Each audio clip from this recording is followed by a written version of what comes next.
Bonsoir, vous êtes bien sûr boursicoté.com pour cette analyse technique du CAC 40 en clôture avec donc cette fameuse séance baissière qu'on attendait pas tant que ça finalement et puis qui s'enfonce puisqu'après l'ouverture donc d'un gap baissier, eh bien le CAC 40 clôture au plus bas de la séance à 4227,02, ce qui constitue une baisse de 1,85% sur cette séance avec presque 80 points perdus par rapport au cours de clôture de vendredi.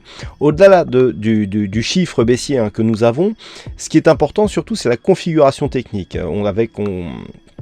Sur cette configuration, donc une multiplication de chiffres baissiers avec notamment l'ouverture ici sur la zone de support qui faisait figure d'objectif. Je vous l'avais dit, sur cette phase on était sur un retracement total effectivement des Fibonacci depuis donc la rupture des 61,8, donc là je les enlève.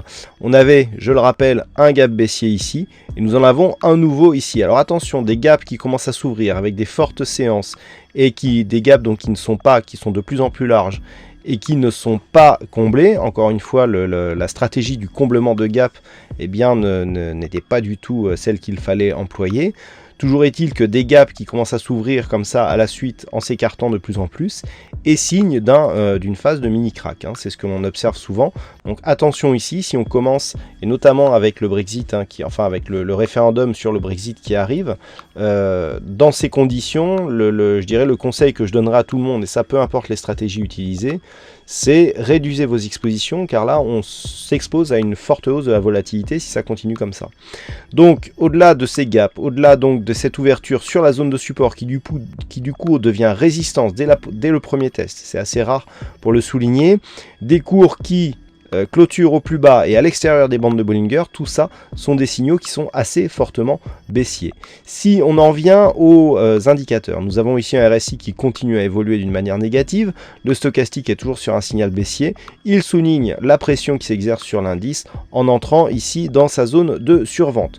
Le MACD confirme ici en accompagnant la dynamique baissière, et nous avons des volumes supérieurs à la moyenne, malgré une baisse de la volatilité qui se situe, elle, dans la moyenne, mais cela montre que nous avons une réelle conviction qui agit ici sur les marchés. Alors même si on n'a pas des volumes énormes, ils sont supérieurs à la moyenne, ce qui suffit de dire que il y avait plus d'investisseurs que d'habitude pour accompagner ce mouvement baissier, et ce malgré le gap ouvert ici sur cette fameuse zone.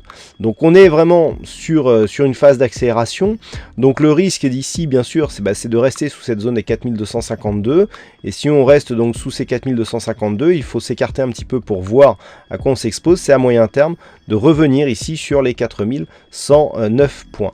Donc ça c'est l'objectif, je dirais, court moyen terme. Toujours est-il que après ici avoir testé cette moyenne mobile 20, cette bolle supérieure, dans un premier temps on est bien resté ici sur la moyenne mobile 20 exponentielle. Sur la cassure ici on casse directement, on ouvre un gap, deux gaps, on est sur la bolle inférieure avec une forte pression baissière sans configuration de survente très très forte. Seul le stochastique vient de rentrer dans sa zone de survente. Donc là on est potentiellement sur une dynamique qui peut encore accélérer, il y a de la réserve là-dessous.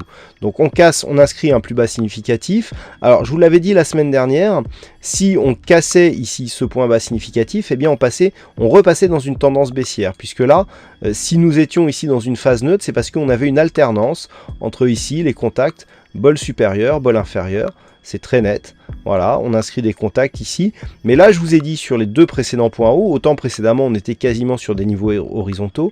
Là, on a quelque part un point haut qui est plus bas que le précédent.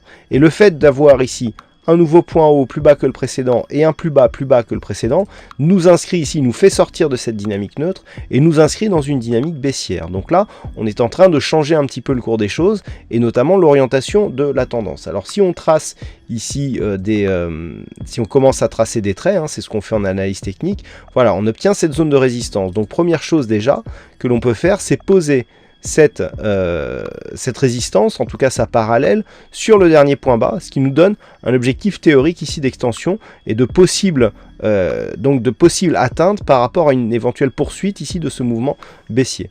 Donc pour l'instant, prochain objectif si on continue à baisser demain, 4181. On a des niveaux intermédiaires avec notamment 4200 et 4151 points. Ce sont des niveaux intermédiaires, sachant que dès maintenant, hein, l'objectif, il se situe à 4109, du fait qu'on a cassé des précédents points bas significatifs et qu'il y a une rupture de la dynamique neutre qui est en train de se mettre en place. Tout cela à confirmer demain. Si on regarde les futurs, on voit que nous sommes déjà ici sur une attaque de ces niveaux avec presque des 4200 points atteints. Donc on est quelque part sur un risque baissier. Donc niveau à surveiller, ça ils sont dit. Pour infirmer cette tendance, eh bien, il faudrait revenir au-delà des 4253 et désormais combler ce gap. Alors attention, comblement de ce gap, c'est bien, sauf que pour invalider ce gap, il faut que celui-ci ne représente plus une zone de résistance. Donc il faut combler ce gap et clôturer au-delà des 4306 points, hein, qui est la zone ici de support, et quasiment le haut du gap, ici qui a été ouvert ce matin. Donc dans l'éventualité d'une, tant que l'on est sous 4253, ça reste baissier là-dessus, aucun problème. Par contre, si dans l'éventualité où on repassait ici au-dessus des 4253, effet de neutralisation de la dynamique court terme, tant que nous sommes ici entre 4253 et 4306 points, on commencera à parler de retournement seulement si nous repassons au-delà des 4306 points, cette zone ici horizontale que nous avons là. Voilà, là on va pouvoir faire un petit peu le ménage sur diverses lignes de tendance, puisque là on a la cassure de certaines, donc elles ne représentent plus rien. Hein, voilà ce que l'on peut dire sur cette analyse technique du CAC 40 avec les points à surveiller. Alors aujourd'hui nous avions un fixing, c'est Bono qui gagne sur cette session. Et en ce qui concerne les statistiques, malgré ici dans cette statistique, eh bien, le fait que nous ayons un gap baissier donc qui reste ouvert malgré une clôture à l'extérieur des bandes de Bollinger qui normalement devrait constituer des phases d'excès, eh bien le backtest nous dit lui que la probabilité reste baissière, hein, puisque nous avons pour demain 59% de probabilité de repartir à la baisse à partir du niveau de clôture. Quant au calcul sur plusieurs jours, ils sont encore en cours d'exécution, donc je ne peux pas vous donner de détails actuellement. Voilà donc pour cette analyse technique du CAC 40. Passez une bonne soirée, bonne chance dans vos prochains trades. On se retrouve dès demain pour d'autres analyses techniques sur le site boursicoté.com.